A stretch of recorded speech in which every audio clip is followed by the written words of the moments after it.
So the PS5 has been out for a little bit over 4 years now, and with the recent announcement of the PS5 and the fact that I have probably just played the best PS5 game to be released so far, has got me thinking that for this initial episode of what I'm calling Top 5 Tuesdays, I want to do my top 5 PlayStation 5 games.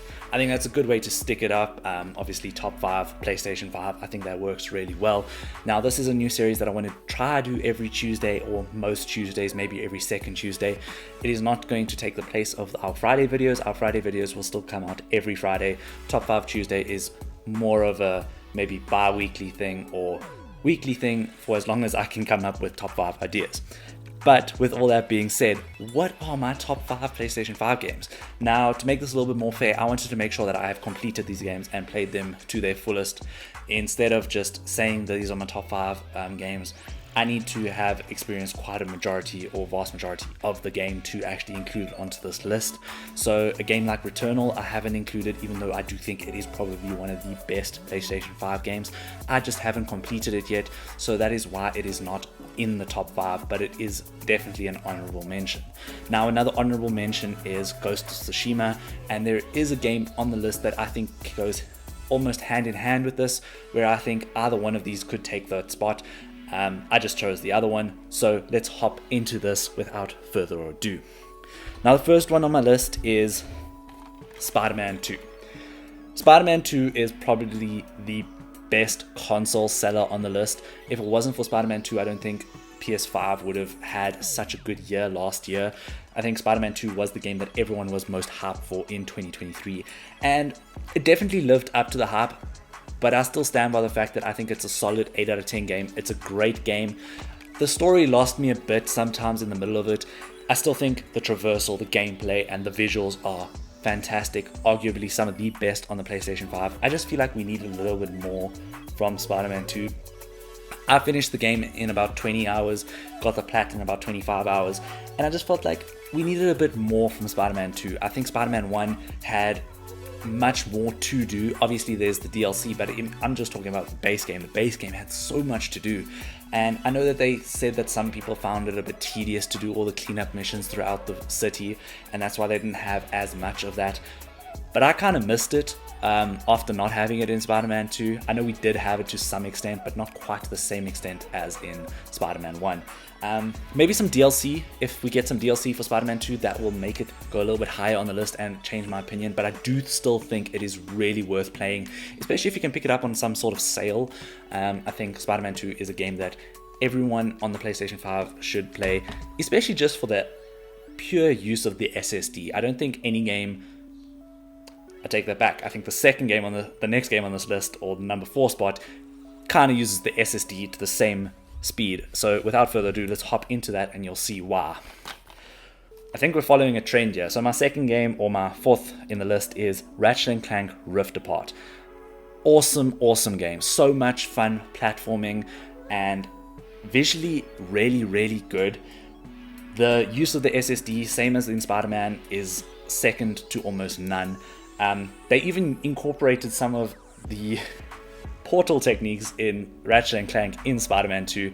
I don't want to spoil too much, but Insomniac is clearly the one that are using the SSD speed to the best, the best use case scenarios. There are just so many things that they do with the SSD speeds that are quite remarkable, if I'm being perfectly honest. But yeah, Ratchet & Clank, love Ratchet & Clank. So much fun going around, blasting absolutely everything in your path, and having such a wide and varied array of weaponry, like Ratchet & Clank is being come to known, or known to become. I don't know how to say that phrase, but you know what I mean. I think Ratchet & Clank is synonymous with having so many different weapons and things like that, and it is definitely worth your time on PlayStation 5 because it is a good platformer. Now, this is the game that I say could go either way between this and Ghost of Tsushima, and that is Horizon Forbidden West. Now, Horizon Forbidden West is arguably the most visually stunning game on PlayStation 5, and especially the DLC, The Burning Shores. The base game was great. The story was what it was, good 8 out of 10 story. The world was amazing. The gameplay was great. The visuals were spectacular. And then when we moved into the Burning Shores, we saw what the PS5 was really capable of. We saw so many different uses of the mounts. We obviously had flying mounts in the first part of the game, but then we had the water wing in the DLC. And that diving into the water and coming out on the water wing, it shouldn't be as fun or as breathtaking as it is, but it really, really is. And the lava that contrasts this green background when it's spewing through the volcano in the Burning Shores is simply just jaw-dropping. It is one of these things one of these games that I just stop and completely stare at. It's a world that I get lost in, and I love it, even though it has so many dangers, and obviously there is numerous opportunities for you to be absolutely slaughtered by the machines, but it is just such a lived-in world, such a world that you want to be in, and a world that you keep wanting to go back in. It is a game that I keep going back into and looking just to look at. It's really one of the most visually pleasing games to ever see. The story is, as I said, good enough, but yeah, I would love to see what they do with Horizon 3, and I think I really want to play Horizon Call of the Mountain. I don't have a PSVR 2, but maybe if we get enough support on this channel, we can eventually work towards something like that. Anyways, this might surprise some of you. I've put God of War at number 2. And you'll see why when we get to number 1. But God of War, by all accounts, is the best game on PlayStation 5. The narrative, the gameplay, the visuals, everything that Santa Monica Studio did in God of War, they nailed. They nailed the tempo of the story. They nailed everything you can do after you have beaten the story. There is so much to do in this game, and it is not even an actual open world game. It is one of those open area type games, and they nail every aspect of that open area type game. I loved God of War. I think God of War is the game that every PlayStation 5 owner should own. It is the game that PlayStation 5 should become synonymous with. However, it is not my number 1, and if it wasn't for what happened last week or the week before, depending on when we're watching this, it would always be my number 1, but my number 1 now is Astrobot. Astrobot is such a celebration of everything PlayStation, and it is such a fun game, and it just reminded me of times where games weren't so serious. Games were just about having pure enjoyment, and Astrobot really, really does highlight that. We have played so many games that evoke different emotions. I'm thinking of The Last of Us Part 2.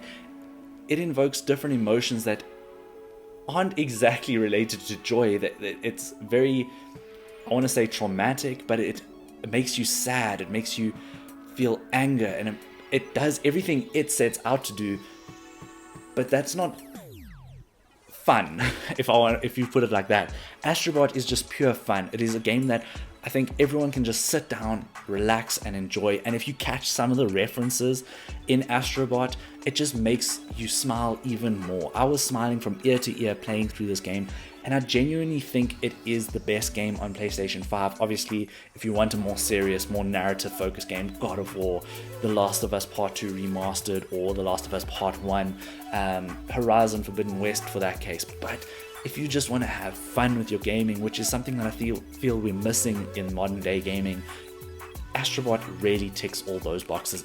And on top of that, it looks great, it plays fantastically, and it's just fun.